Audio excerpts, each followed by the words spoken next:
All student are welcome to Jio Gyan education. आज हम हेकेटियस के बारे में अध्ययन करेंगे। जैसा कि इससे पहले के वीडियो में हमने एनेक्जिमेंडर के बारे में अध्ययन किया था और थेल्स और एनेक्जिमेंडर के बाद अगर यूनान में कोई दार्शनिक पैदा हुआ है तो वो है हेकेटियस।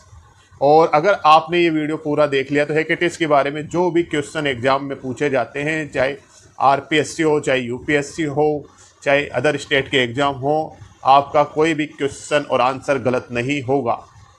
ठीक है, तो स्टार्ट करते हैं हम हेकेटियस के बारे में। तो हेकेटियस का जो जन्म है मिलेटस में हुआ था और उस समय यूनान का प्रमुख केंद्र था।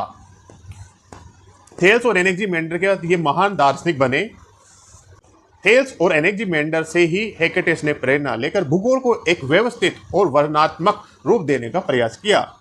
उस समय यूनान में विश्व ज्ञान की बहुत कमी थी, लेकिन हेकेटियस के पास जो यात्राओं का और यात्राओं से जुड़ी अनुभव की जो कहानियां हैं उनका ही सोर्स उनके पास उपलब्ध था और इसके आधार पर ही उन्होंने उसका विश्लेषण किया, संश्लेषण किया और उन सबको संगठित कर एक तार्किक रूप में प्रस्तुत किया। इसलिए ही उन्हें डिस्क्रिप्शन ऑफ ज्योग्राफी का पिता कहा जाता है। हेकेटियस की प्रमुख रचना है जेसपियोडस।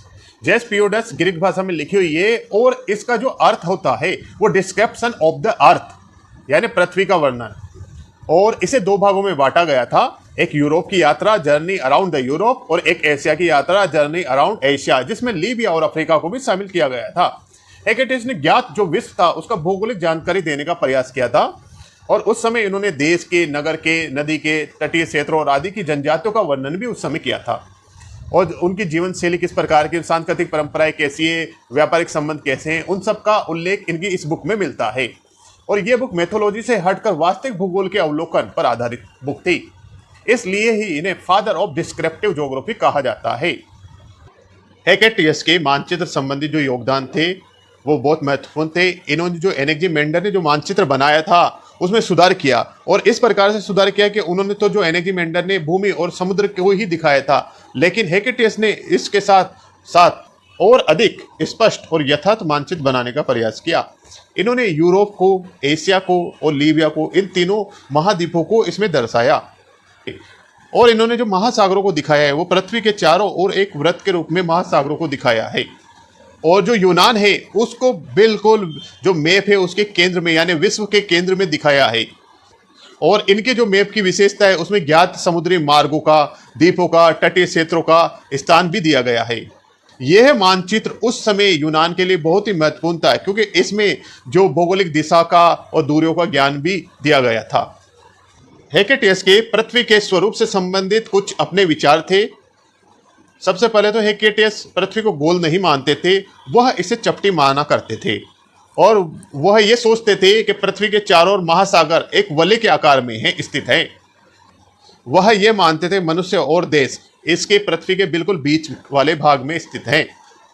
आगे चलकर हेकेटियस की जो धारणा थी वह हेरोडोटस व इरेटोस्थनीज ने संशोधित की।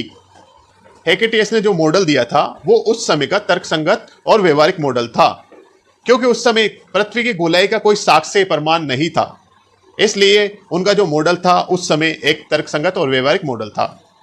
भूगोल में हेकेटियस का योगदान, जिसमें वर्णनात्मक भूगोल का, जिसमें इन्होंने पहली बार विश्व को ज्ञात भागों का व्यवस्थित विवरण दिया और मानचित्र में सुधार, जो एनेक्जिमेंडर के जो मानचित्र थे उसमें इन्होंने सुधार किया और उसको और अधिक वैज्ञानिक ढंग से प्रस्तुत किया। क्षेत्रीय अध्ययनों की शुरुआत की, प्रत्येक देश में जाकर जनजातियों, उनकी सांस्कृतिक परंपराओं, उनकी भौगोलिक विशेषताओं, सांस्कृतिक जनजातियों का आदि का अध्ययन किया इन्होंने।